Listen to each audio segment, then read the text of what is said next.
Hello guys, so for today's video, ito na nga guys, magluluto tayo ng hipon na may alimango. Ayan. So ayan na nga guys, hiwain na natin ang ating mga panggisa. Ayan, so magluluto lang naman ng ulam, ang daming alam, di ba?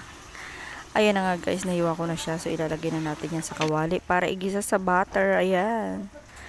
So ayan na nga guys, hindi ako magaling magluto, pero lulutuin ko to sa lutong paraan.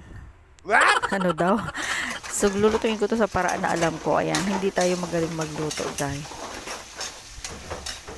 Alam nyo, guys, yung mga ganitong seafoods, ayan, iisa naman ang lasa niyan. Kahit anong klaseng luto mo, iisa pa rin ang lasa niyan. Ayan.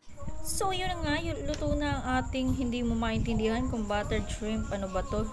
Basta, yun na yun. Ayan. With mango. So, yan na, guys. Kain tayo. Nagutom ako ng bongga.